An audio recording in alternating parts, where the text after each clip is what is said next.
Larry, what brings you to Story Expo 2014? I'm reconnoitering and also pitching a film and a TV series that I have, a feature film and a TV series. Basically, I'm pitching a character, and the character is in the movie, and the character is also the star of the series, Emmett Demas. I'm here to also see what they're looking for, and if anybody's looking for something that's a little offbeat, which they're not. I mean, generally. So I'm trying to find out what's going on the other side of the camera. You know, I'm kind of explored acting. I want to explore writing and filmmaking. I want to make my own films eventually, which I've been doing actually. And how long have you been working on this specific idea? 10 years. 10 years, okay. 10 years. Well, I mean, I've been working on the character for 10 years. I've been filming him for 10 years and writing him for 10 years in different places. Sometimes I had a show. I started out with a show. Actually, my sister, strangely enough, sent me a sketch I made in 1976 of a character named Emmett, who was an old guy, you know. And this character, Emmett, that I'm here to pitch, is an old guy. So I guess I've been thinking about him since 1976. That's really weird. And because I've been working as an actor, either looking for work or actually working, or trying to memorize lines, I don't have much time to actually become a filmmaker. I have ADHD, so I can only think of maybe 10 things at once. And so I took a sabbatical about a year ago, and I just said, okay, I'm just going to work on filmmaking. So I have these three mature films that I did about Emmett, and they won prizes all over the world actually, and in festivals and stuff. And I thought, okay, I think I'm ready to write the feature and act as Emmett. So that's why I'm here. But why now? If you've had Emmett in your mind since 1976? Well, I think I'm old enough to do him now, and I've also figured out how to write him in the long form. You know, film shorts, they're 10 minutes is not long enough for me to develop what I want to develop about him, because it's a comedy, and he's a comic character like Chaplin or like Louis C.K. But you have to really know a character, at least in my way of thinking. And I think I've made enough film shorts about him and learned enough about the arc of character and stuff like that. So that's why now I feel I'm ready. For some reason, I don't know, there's a voice inside of me said, okay, do it now. I mean, nobody told me to do it, and, you know.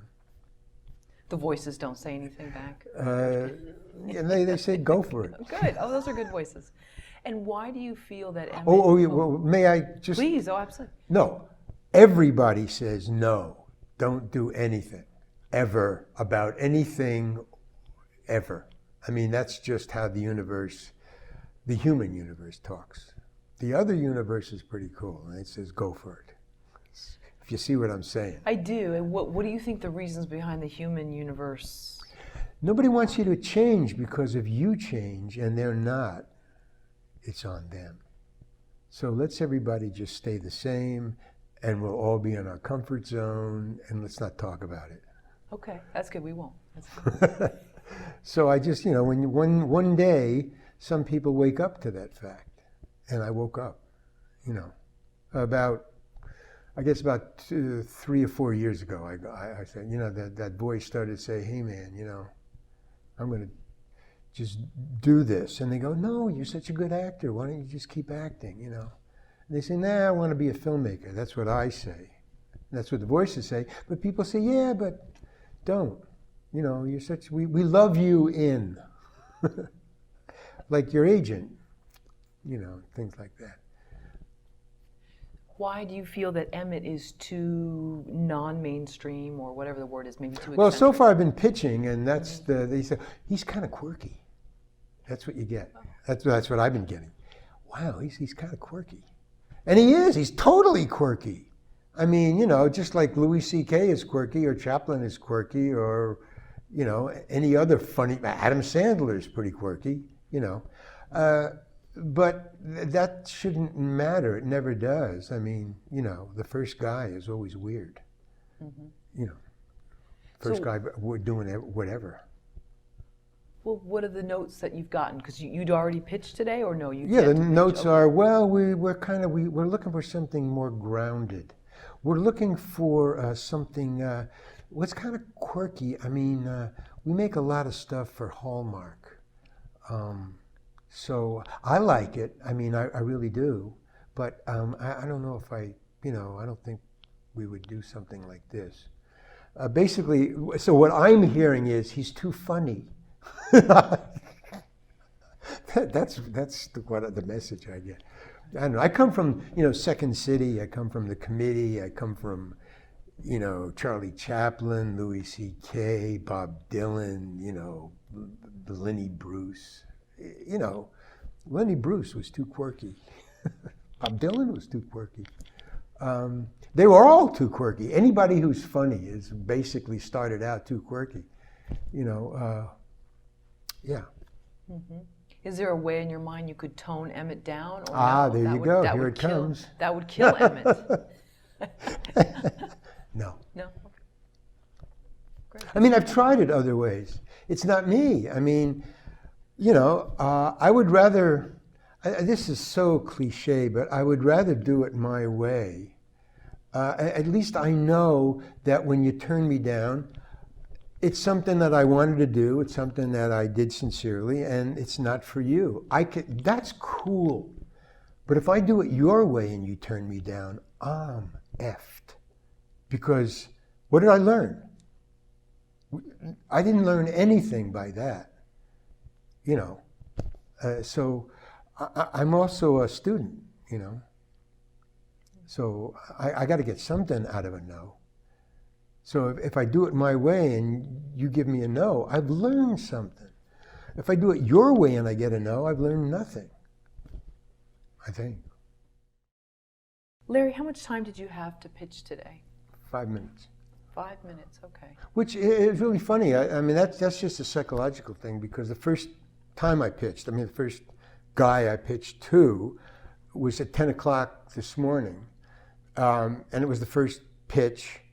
And I hadn't pitched to anybody. I've been rehearsing it at home and, you know, thinking about it. And I've been talking about it with friends and stuff. But when it becomes official, you know, it's your first pitch. So I felt very rushed, and, you know, I didn't think I said it the right way. But about the third or fourth one, I sort of settled down. Then 5 minutes was plenty of time, you know, because I got my story straight. And so that's the other thing that I'm here for. And that is actually to learn how to pitch. I mean, literally, and that's very conscious. Again, I learned something. You know, I think I have 11 or 12 pitches that I've signed up for. I may have more later, but and I thought, okay, what happens if nobody buys my pitch or nobody wants to read my stuff? Okay, then I got to work on my pitch maybe. But I think that what I did, and, you know, and people have read it, and I also have reviews of the show. I also did and have a theater show about Emmett, about this character that I want to make the movie about. It got rave reviews in the LA Times, so I had the affirmation that I'm on the right track. And the film shorts I've made about Emmett have won prizes. I've gotten, you know, an Academy Award nomination for films that I've done. So I don't need that, but maybe I'm not getting across. That could be. But again, if I did it your way, I wouldn't learn that. Well, what's your first step in writing a screenplay? What do you do, whether it's Emmett's character or... I have to, it's the hard way. I have to be moved. You know, I can't just, I'm not a writer per se. You know, I can't, you can't hire me as a writer. It would be hard for me because I know Emmett so well. And then things happen in the news or to me and I go, wow, this is a great Emmett story right here. I lived in my car for a year. I mean, this is years ago when I was much younger, but I was homeless for a year. And Emmett is homeless. I also was a biker for a long time, you know, crashed and all that stuff that bikers do. So I know about motorcycles, and he's done Coyote on a motorcycle, basically. That's the film. That's what the film is about. And so, but I know about it. You know, if you ask me to write about hijacking Somalia, you know, hijacking boats and stuff, I would have to do a lot of research and reading. But you know, all my life has been kind of research for Emmett. You know, he's very familiar to me. And so I write what comes up. Right now, what I'm doing is trying to learn pitching and raise money for the feature or for a TV series. So that's what I'm doing now. I'm learning how to do that. How do you raise money? Pitching is one way. You pitch to the studios. I'm going to have to pitch to my uncle, you know, later. And so that's what I'm learning here. So, you know, and then I'll pitch to my sister, and, you know, it's a process. Going back to that year that you lived in your car, what humor could you bring to that? Oh man, are you kidding? Where do you go to the bathroom? You know, where do you take a shower? You know, you start the friends and the friends' wives. You know, why is he coming here all the time? Can he take a shower somewhere else? And you hear these conversations, you know, in the next room, you know, and you say, okay, well, I've worn out my invitation here. You know, what McDonald's will let you use their bathroom? How do you get phone messages? You know, where do you park at night when you're living in your car? When you leave your car and you come back at night, your battery is gone. There's, I mean, a lot of adventures, you know. And I watch Charlie Chaplin, and I go, yeah, that guy was, I don't know if he was homeless, but he was poor. That guy was poor. Why? There's just a sense of that guy knows more about being a homeless guy, about trying to get a job, than normal, because he was there and he did it. So there's a voice, there's a truth to living it. And if you can live it and tell about it, it's generally, the worst turns to laughter. That's Shakespeare. That's true. I mean, the worst things that happened to me are now funny, but they weren't when I was going through it. You know, I mean, you come back to your car and your guitar is stolen. That's like a tragedy, man. Where are you going to get another guitar? That's my guitar. It keeps me calm.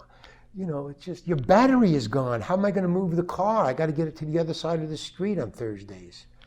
I mean, that stuff becomes funny in telling about it. But when you tell about it, people know that you did it. You know, you were there. And that's why I like Emmett so much. I can plug a lot I've developed a character that's a receptacle for Larry. You know, he's got his own life too, Emmett. I mean, sometimes he says stuff that breaks me up. Like he was talking about begging, and he said, my silent partner is the church. The church's job is to instill guilt. My job is to leverage it. That's the life of he's a beggar. You know, Emmett said that. I didn't. You know, it's funny when you're right. It's the character also adds his 2 cents. So you've already written this screenplay? Yeah. Okay. How was it when you first started, like the first 7 days? I know you'd had Emmett in your mind for years, versus the last week of finishing that screenplay. It's all the same to me. It's just different stages, but it's all writing. It's just you write differently. The first way you do it, to me, is I just write. It's really funny, but very common, I guess, to psychologists. You know, your subconscious keeps track. Your subconscious is like, I read in a book, that your subconscious is like the keel. You don't see it. It's underneath the water, but it keeps you steady. You know, that's what keeps the sail from, it's the keel, that the pressure again. So the subconscious, so I start to just write stuff down, anything that occurs to me. You know, maybe my car gets stolen. I'll just write anything I know about cars being stolen or stealing, or cars, you just write a whole list. And other writers do this too. I mean, this is not unique to me, but you just keep writing as the ideas flow until you finally go, I don't want to write, I don't want to do this anymore. And I put it away and then I read it. And as you start to read it, you see, holy cow, there's a theme here. Certain ideas in different forms, either car or stealing or guitar, or there's a theme, and so you follow the theme. In other words, the writing tells you what to write. Oh, this is what my subconscious is really talking about when what I think is just blathering on a piece of page, So you just follow that. So that's the next stage. You just follow what the writing is telling you, and then you explore that. Then you read that. At least that's what I do. And it starts to become into a solid, and then you try to look, what's the substructure of the story? Because the facts that are related become a story that one person tells. I mean, it may have started with divergent people, and then it all smushes into Emmett, and he's on this trip, and then I put him on a road or something, or I put him in a house, so the story comes, but how I write is different in each stage, so I keep interested. I don't just work on one kind of thing for 3 months, and sometimes I'll just put it in a drawer and walk away, And this pitch, rehearsing for this, I got a little hand camera, and so I would pitch to the camera, and then I would listen to it, and maybe I'd type it out, see what I remembered from the pitch, do it again. And I was learning how to pitch. Okay, these points are important and you want to remember this. But I was learning about the story. I was saying, wow, man, I've told myself this story that the screenplay is that I'm trying to get 96 pages into 5 minutes or 4 minutes. But I'm learning more about the story. So when I go home, and the couple of people said, okay, send me the screenplay. I'm going to change it a little because I've told the story so many times, rehearsing for this, that I saw, wow, the story is actually a lot sharper and tighter now. So I can go home and edit. So it's a process. It's always a process. It's like some painters never finish painting. The artist Roald, he would sell you a painting. And then 5 years later, he'd knock on your door and he'd say, can I have the painting back? I want to change the red. I mean, the painting was never finished. You had to agree to that when you bought the painting. I may come back in 5 years. I mean, okay. Does Emmett ever get a steady roof over his head? Yeah, that's the TV version. There's a TV version where he's a homeless character like Charlie Chaplin, where he has a neighborhood, Venice Beach. So I took the motorcycle away from him. He's got this funky old motorcycle with a sidecar. I took the motorcycle away from him, and I just wanted to nail him down for the sitcom. It's a one camera. But that was about to, I guess, other people. You want to make it cheap and keep them in one place. So yeah, he became homeless when I took the motorcycle away, and I put him on a bicycle. So but now he saves people like Chaplin did, or like basically it's Louis C.K. without the 2 daughters in the apartment. He just takes care of things. He takes care of people. If you got your shoes stolen, he'll find them. If somebody breaks into your store, he'll beat up the guy if there's a bully. Like Chaplin, where he saves the girl, and he's looking for love and a place to stay. The difference is that what he's looking for is a home and somebody to love or care for, but he also finds out that he functions best as an outsider. And that's a kind of a tension, which I think Chaplin had. He wouldn't keep a job for long. What's interesting about that outsider? Why do you relate to that? You can function, because that came from a discussion I had with the director a long time ago when I was doing the Emmett show. I have a show, and so I was talking to the director, and he said, why is Emmett homeless? And I said, I don't know, why is Charlie Chaplin homeless? And he said, well, you tell me, why is Charlie Chaplin homeless? And we both came to the conclusion that, wow, he wants to be homeless. He functions best. There's a certain freedom. And I mean, like even in a marriage, a lot of people are freer in the marriage because, I don't know, they belong.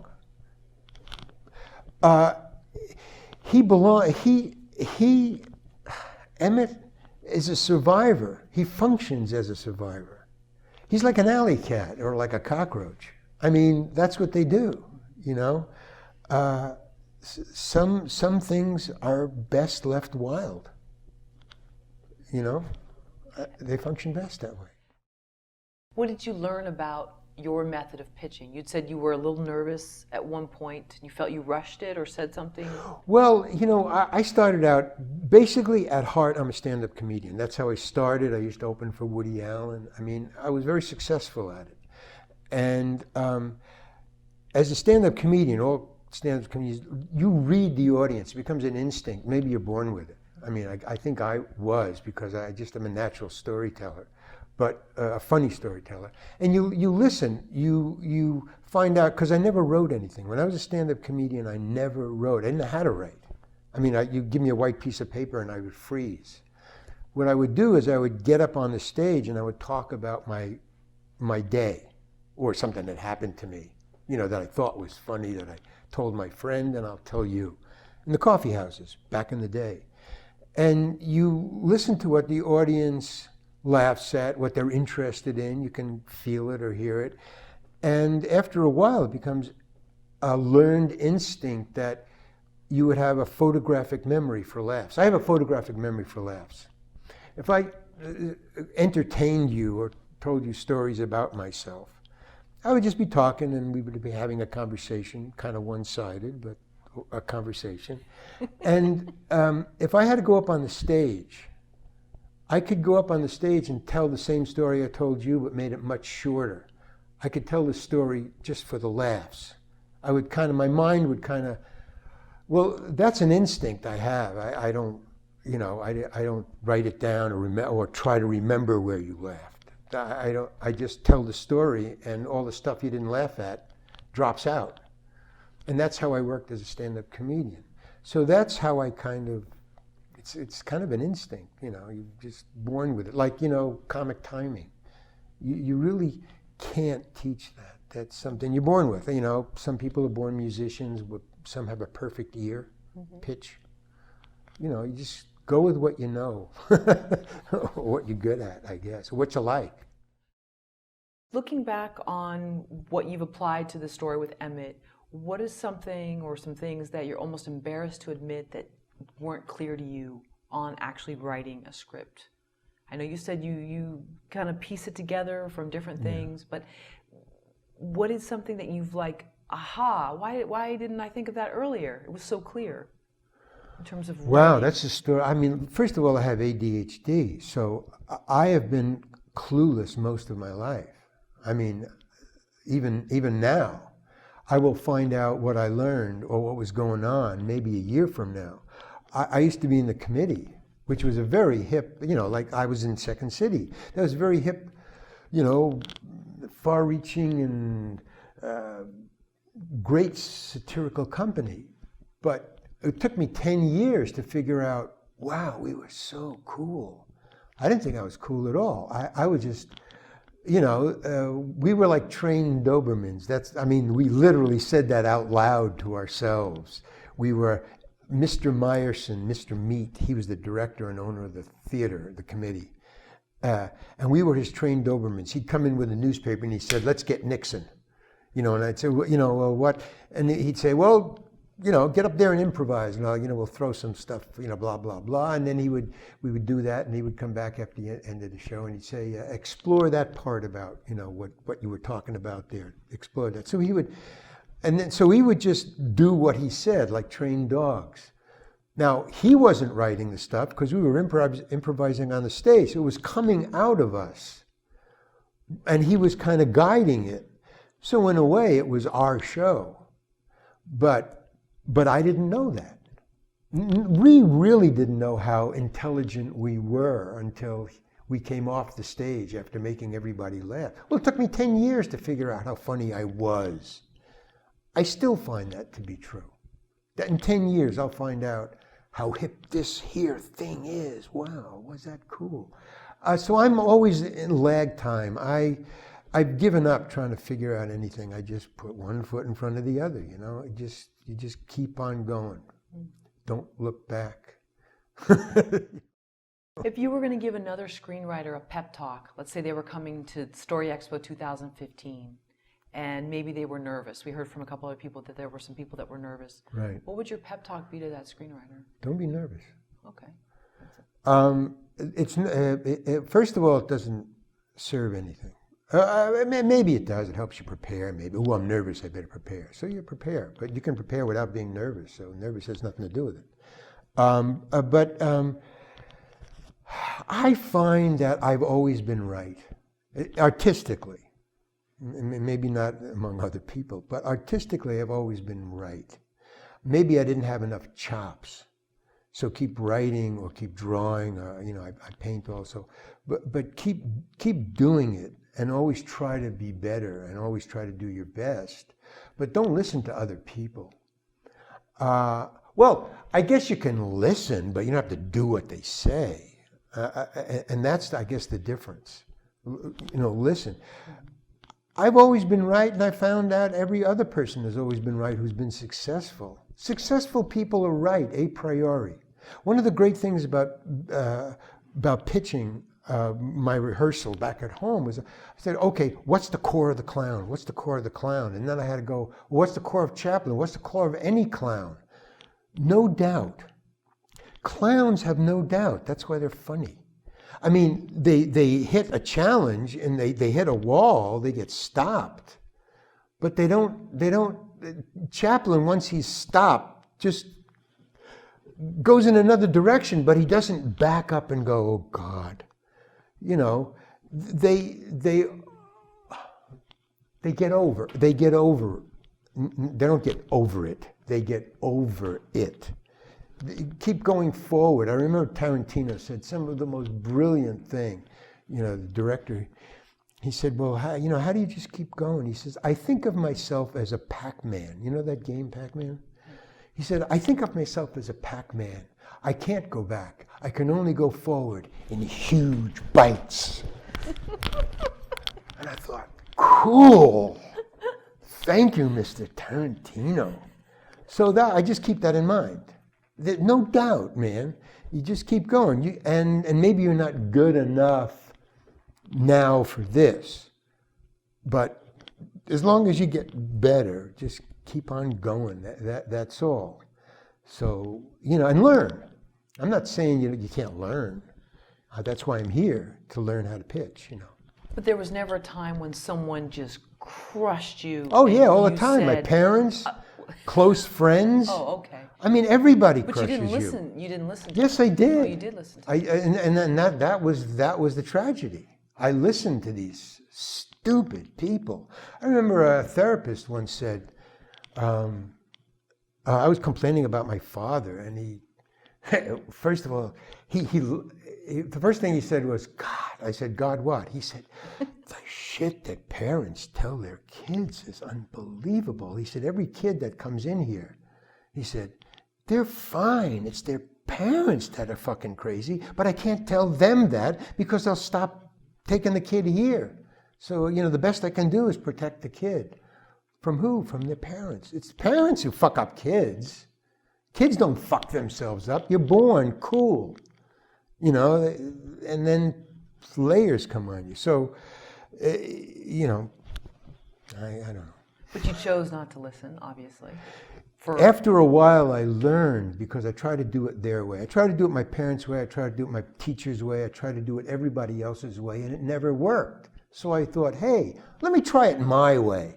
And I found out, I was a lot happier. And gradually, I became better and more affirmed. The world affirmed, you know, throw that one hand up and the universe slaps it.